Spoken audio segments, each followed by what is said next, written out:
Hey, Abby. Hi, Dean. Okay, Abby. So, tell people a little bit about you, Okay. and then I have a question about a hypothetical scenario. Okay. So I'm Abby Mundell. I'm a fractional CMO like everyone else on this podcast. Mhm. I work with small to medium-sized businesses, predominantly startups or companies more in the growth phase, not startup, but it has to be people who kind of understand marketing and have some budget. Really, most of my clients are ones that lack really a marketing strategy and need a little help with what that can be. I do both full marketing FCMO work, but I also do project work for clients, especially those who have never used an FCMO and kind of want to figure out, is this the right thing for me to do? My services include anywhere from launching new services, building executable strategies, and then helping to make sure that the team is executing upon the strategies that we've built together. I also do a lot of advisory and coaching, both for leadership on the team as well as the team members themselves. And I also offer some support to EOS clients or companies that are doing EOS services and helping them craft their marketing departments effectively. Really, companies that need a high level experience and just can't afford to do it with a full FCMO. And I specialize in clients that have strong branding and creative or need strong branding and creative and really have a story to tell. That's my big thing. I'm a big storyteller. And listen, every company has a story. Every company needs a brand. But let's be honest, some of them are more powerful than others. And the ones that are more powerful and need help getting it across, those are the ones that I work with mostly. Okay, so here's a hypothetical then. Okay. EOS, by the way, Entrepreneur Operating System. Yes, and, I apologize. That's okay. It's not a marketing term. And I mean, I really enjoyed it's like Traction, right? Traction's the book that it's based One on. of them, yeah. Yeah. I do a lot of work with various EOS companies, integrators, and that kind of stuff. Well, great. We should chat after this too, and I'll give you some ideas of what I do with there because I have a very specific service that's offered to EOS clients. Yeah, there you go. Yeah, no, I've worked for two of, I think, the two most famous EOS integrator companies to help them Awesome. with their messaging. Okay, so here's a hypothetical. So you've just signed a 1-year agreement, a 1-year engagement. The customer's brand new. Today's day one. And, there's been some discussions leading up, but today's the real day one. Okay. What problems do you normally see when you start with a new client? And if you don't see them, you're like, these problems are here somewhere. The company just doesn't know that they're here yet. And then you go and you start thinking about how you're going to solve them. The problems that I typically see with new engagements is that the leadership, because of the size businesses I work in and because they're passionate about their story, typically the leadership, CEOs, owner, president, whatever you want to call it, is overly engaged and afraid to give up any kind of control. And what happens is that individual has so many other things on their plate that they're not able to give all of their best abilities to all of it. And so they're not doing a great job at any of it. And don't get me wrong. Certainly there's parts that they might be doing a very good job on, but typically marketing is one of the ones that they're a little bit hesitant to give up on because you're talking about their story. It's like selling their baby, right? Yeah. In many ways. The biggest problem I see is that they're afraid to give up any kind of control. And I would never want a client to give up full control, but they have to have enough trust and faith in me to be able to take care of their baby on a regular basis, like a really good full-time nanny, if you will. And that's the biggest challenge that I see.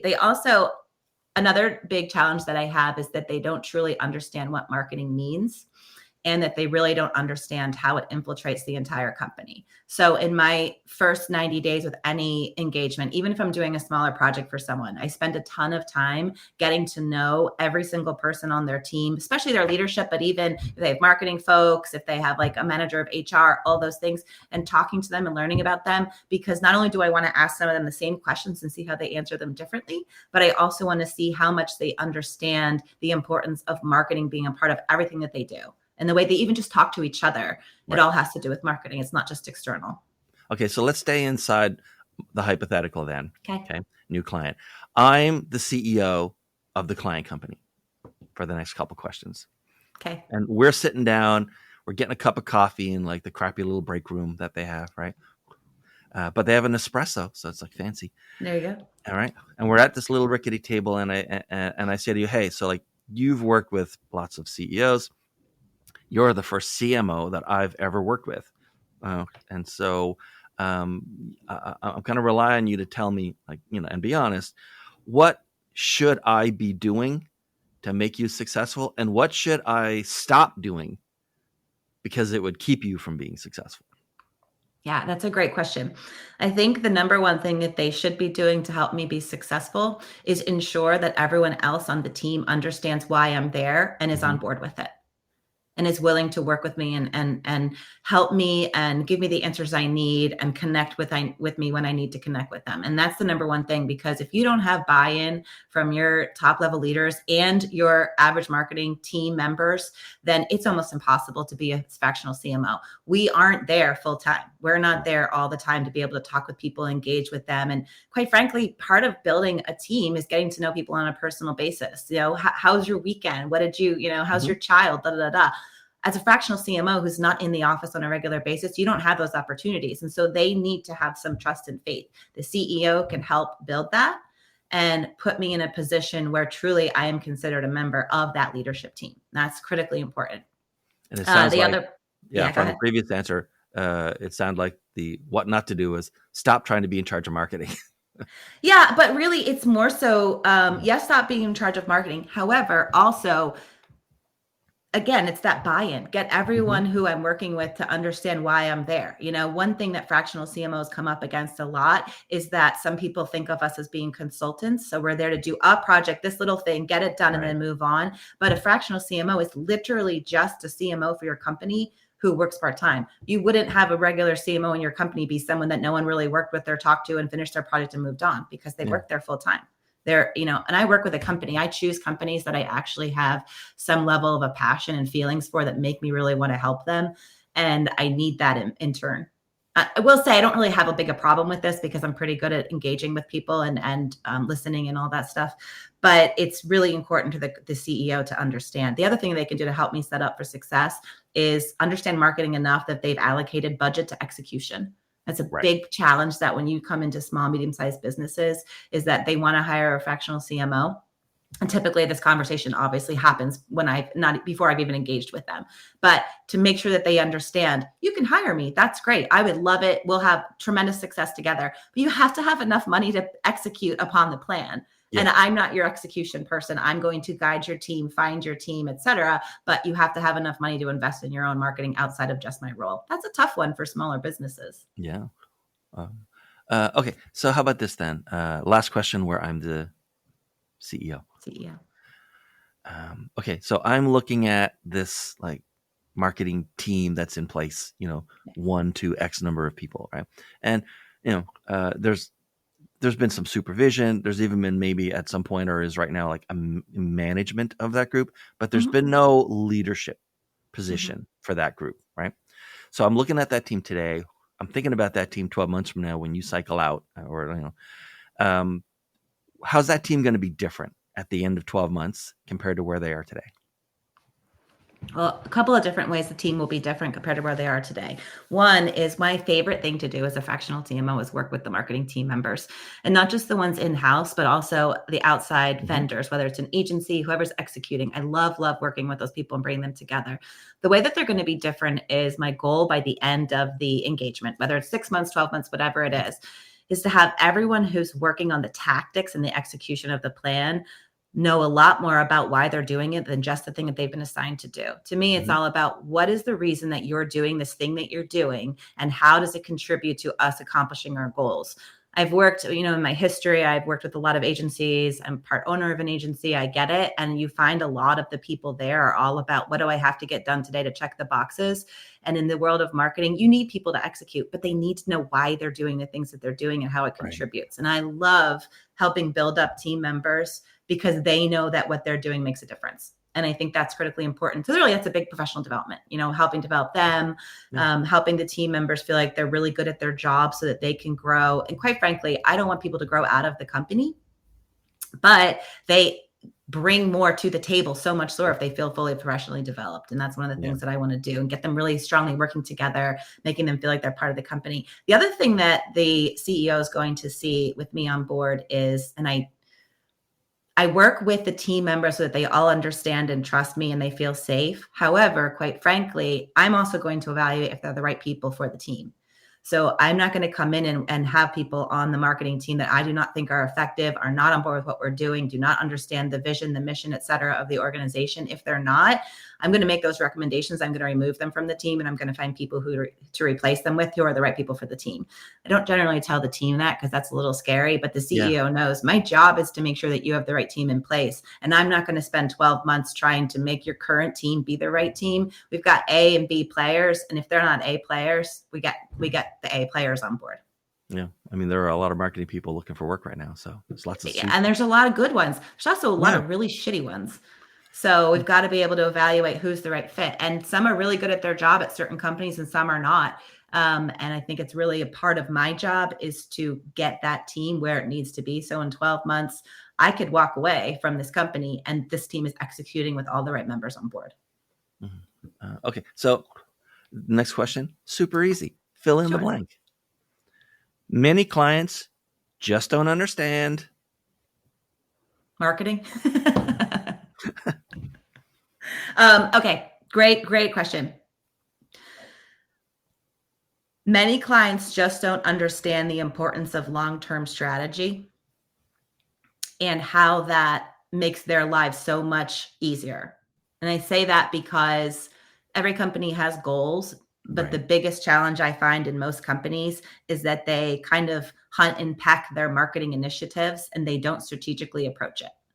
And if you don't have a strategy, and because often they're looking for the quick win, we will absolutely do quick wins when we work together. But the idea of having a longer term strategy is so everyone knows what they're doing and why, and you see the progressive growth of the organization. You see it getting better. You see the sales improving and not just hitting a plateau and then dropping, then going up and dropping. And that's a huge problem. So I think many companies don't really understand the absolute importance of a truly effective strategy and then having that strategy constantly be followed. Sure, it's fluid. We can adjust it if we need for new things, but the strategy at the high level needs to be the same and it stays and everyone follows it and everyone gets it, including the CEO. And that's a tough one. Yeah. Okay, so imagine this. You've known a lot of people in marketing over your career, right? Mm-hmm. You've known other CMO level folks. So someone says, hey, Abby, I've decided, I decided last month and it's now official. I'm out on my own. I'm a fractional CMO. Okay. So fill in the blank on this one. New fractional CMOs need to understand what about being a fractional CMO? That this job is not about working your own hours and making tons of money. Yeah. That's just not how it works. You're going to work more hours than you ever did. And I'm not talking about the 9 to 5 hours. I'm talking about your brain does not shut off when you're working at this job. It can't, because when you're focused on one client, you still need brain space for the other clients. And in one day, you don't just shut down on one client. You're always thinking about all of them. The other thing that new fractionals really need to understand is if you are not financially stable, don't do this, because there is no way to guarantee the income coming in. And when an engagement ends, you're out there getting your new clients. If you have a great referral system, oh, God bless you. That's amazing. However, you still have to constantly be going on and getting new clients. The other thing is this is the opposite of the 9 to 5 job. So anyone who decides they're going to go out and be a fractional, when they schedule a vacation with their family, make sure you actually take it and shut down, because the rest of the time you're on all the time. You have to be, But I will also say that it's a really great job. Like, I love it. And I listen to your podcasts all the time, Dean, for this. And obviously preparing for today, I listened to quite a few of them. And it is challenging to do this. Absolutely. However, it's so incredibly rewarding to do it as well. New fractionals, one of the biggest things I hear from people who want to go into this industry is that they'll say, oh, I've been doing this for 10 years. And certainly there are people who are qualified after 10 years, but they'll say I've been doing this for 10 years and I was a social media manager and I think I'm ready to take on fractional CMO work. You have to have experience in all things marketing and operations and leadership and quite frankly, financials and accounting and all that. You have to understand all of those things to do this job. And if you have not worked in leadership positions, high level, if you have not really done operations level positions or work that really focuses on operations, you're probably not ready to be a fractional. Yeah. Just you could be a marketing consultant. Chef doesn't mean that they know how to start and run a restaurant. Exactly. That's the thing. You could be Yeah. a marketing consultant for sure. That you could definitely go out and offer your services and be a vendor, a freelancer, a consultant. But a fractional CMO gets engaged in every single level of the organization. And often you do find yourself just dealing with, leadership, operations, just being a sounding board for a CEO who doesn't know who else to talk to, but knows you might have experience in this thing. And you have to be open to that. Okay. Because So, that's what makes it fun. well, all right, a new hypothetical. Yeah. Your best friend comes to you and says, "Hey, Abby, um, my kid just started their first ever full time job. Right? They're the most junior person in a marketing team, Hmm. and I don't know exactly what you do. I googled it, and so it's something about being in charge of marketing, but not full time. I get it, right? Your friend is more concerned about the rest of your life and not necessarily your career. And so, well, I want to. If you were going to like pass along a piece of advice to my kid who's just at the beginning of what could be like a 25, 30-year career in marketing starting in 2025, Hmm. what would you say? What can I tell that kid to help him be successful or her be successful or they I be? would tell that kid to absorb everything that they have going on around them, listen and absorb and think about how it impacts. Always understand why they're doing what they're doing and how it contributes to the end goal. And if they don't know what the goal is or why they've been asked to do this thing or what their purpose is, talk to people and ask them those questions. Marketing has so many different components of Yeah. it. There's so many things that have to go into it. And there's no way a 20, 21-year-old young professional could have understood all those things. So you want to learn all of them. Like the tricky part about that is you have to be pretty good at the different things you do. So while a lot of people who answer this question say, sit on every meeting and do this Yeah. and do that, those are great answers, except it's not, the 20-year-old kid is probably not going to be asked or welcome to every meeting. Yeah. So become really good at the things that you are supposed to do and you're asked to do. Keep your ears open, listen for other things, try to get other opportunities to try other things. But once you become an expert at one thing, you're looked at as someone who could try other things very quickly and that you could bring more on. So my big thing is probably young 20-year-old Abby, don't try to be all things to all people and learn everything all at once. Take the time to really understand what you're doing and why, and then become an expert and then move on to the next thing. Okay. I'm going to ask you a question. It's off book, I love but it. it's very 2025 applicable. Um, let's recharacterize the question a little bit. Hey, I'm 24-year-old Abby. I'm Okay. 2 years into my first full time job on a marketing team. I'm looking at the world today. What should I be doing to make sure I don't get laid off? Or at least no one can be sure that they're not going to get laid Right. off.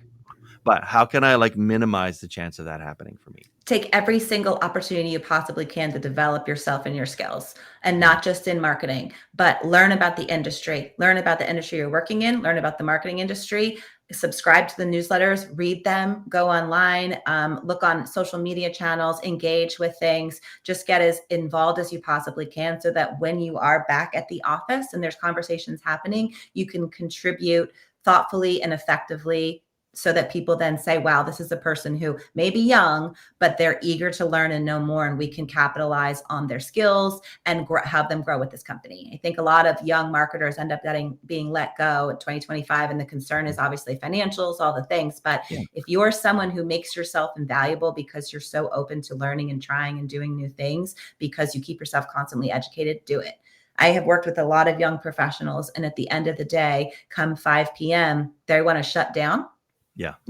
And my thing is, if you want to shut down at 5 p.m., you're probably in the wrong industry. If you want to know how much, how many hours that you're getting paid at this company to do professional development, then you're approaching it wrong. You should be doing that at Yeah. every time you can. Saturday afternoon, there's a webinar, whatever, go and do it. Don't just take time off the regular schedule to say, I have to do professional development now. Yeah. Oh, I've never asked anyone that question. And it occurs Did to I me, answer it well? I thought so. Um, Okay. there are lots of ways to answer that question. And something occurred to me, something you said sparked an idea Okay. of what I would have said if anyone had asked me that question. And I said, strictly along the ideas, if you want to keep working for the same company, to understand that, especially if the company is big enough, there are marketing jobs or positions or marketing adjacent positions that are not in the marketing group. right? In a lot Yes. of companies, product marketing is not part of marketing. In some companies, there are marketing adjacent or related jobs in the sales organization. Yep. And if you really thought that marketing was about to be, like trimmed or right sized or whatever, right? Chances are, if you knew people in product marketing, or you've, taken the opportunity up until now to meet the people in product marketing, you've met the people in sales, there might be something for you where you just do a Mhm. lateral move instead of moving out of the company. So all of marketing is so big and varied that it literally isn't even contained inside the marketing team at many companies. Dean, I love that you said that because it's such a good point. And here's the other thing. If I'm talking to 22 to 24-year-old me, or really Yeah. any 22 to 24-year-old that I know, and they're new in this industry, I would highly recommend they do exactly what you said and explore other avenues in the company if you really enjoy the company. Because if you're 22 and you're 24 and you know for 100% fact that you want to be in marketing, you're Mhm. not open. You shouldn't. Now, Yeah. you could decide at the end of the day, nope, I've done it a long time. I love it. But young people at that age, you should all be about absorbing everything you can to figure out what the path that's right for you is. And it might not be marketing. Yeah. The It very might best not be. It lessons could I be in learned, sales. right? Yeah. I I mean, spent time in as a sales engineer and actually mhm. as an account exec for like two enterprise software Yeah, companies. I carried a bag with a quota, and like that informs how I work with marketing and the marketing stuff I write every day. Right? every It was day. a great education, that ultimately someone has to decide to do something, and it's my job in sales or marketing to like help make that happen. And if I'd Yep. only ever worked in marketing, I would not have the same outlook. Well, and you asked me earlier, and I know I'm not supposed to say that, but I'll repeat what the question was about how I worked with marketing teams and what would be different in a year. Yeah. And I think one of the things that I personally love to do with marketing team members is, especially when they're young, is ensure that this is the right path for them. Yeah. Because if it's not the right path for them, I want to develop them as individuals as well. And if they say, I'm passionate about this XYZ thing, and I say, have you ever thought about this? You should go do a little bit more research. You're doing a great job here at the company, but if you're not truly passionate about it, you're not helping yourself, you're not Yeah. helping the organization. How can I help you fulfill your own personal goals? Because at the end of the day, that's going to help the company, because I'm going to replace that person with somebody who Yeah. really wants to be there. Yeah. But if they happen to be like super interested in statistics, Yeah. right? And there's a place for that in marketing, but they could just as easily go to sales or finance or Or engineering. they just exactly, or they love having Huh? conversations with people and figuring out how to put Yeah. together packages and sell them. Like, you should go into business development and sales. Yeah. All right. So Abby, Yes. these days, who should be contacting you and how should they get to you? Okay, great question. The people should be contacting me are small to medium sized businesses with a compelling story to tell. If you feel as though your story isn't getting out there, you don't know how to tell it, you have a great vision for your organization, you have a great mission, you have all these things, but you just don't know how to bundle it up and get it out to the world, contact me and I'll help you do it. I do work with nonprofits quite a bit. About half my clients are nonprofits. I will say well-funded nonprofits, but I do work with nonprofits and I love doing that. I have a big history in nonprofit work. If you are a company that's willing to invest in your growth and you're open, and you're open to kind of the idea of fractional CMO, but you're not sure if you need a full fractional CMO, contact me, because I personally offer a whole slew of different, I hate to say packages, but they kind of are packages where Sure. you can kind of get your feet wet without diving in full force to see if this is the right thing for you. And I am not a person who says, if you're not going to work with me 6 to 12 months in a row, we're not working together. I'm all about, listen, let's get together for 2 days and we'll figure out if this is the right thing for you and how I can possibly engage with you. And I think that's a critical difference to some of the other fractional CMOs, is they want to jump into the big engagement. And me, I want to work with clients who don't know where to start, and I can help them figure out where to start. We just spend a couple of days together, or a month or something like that. And if you love branding and creative and design and all that stuff, that's my background. Contact me. Love doing those things. And we'll definitely speak it out. LinkedIn, Abigail Mundell is my LinkedIn handle. Email is abby@abigailmundell.com. But a great place to learn more about myself and my background is my website, which is abigailmundell.com. Made it very easy for everyone to find me. I go by Abby, but everything is Abigail Mundell with 2 L's. Fair enough. All right, that's it. Thanks so much for being here. This has been great. Thanks, This is Dean. a lot of fun. Thanks a It's lot. I love the episodes with 2 guests, and I love the episodes with 1 guest. They just have a Yeah. different feel for me, I think. Yeah. I had a lot of fun. I didn't know I'd be the only one here today, but I enjoyed it. So Yeah. it was great. Thanks. All right. Thanks.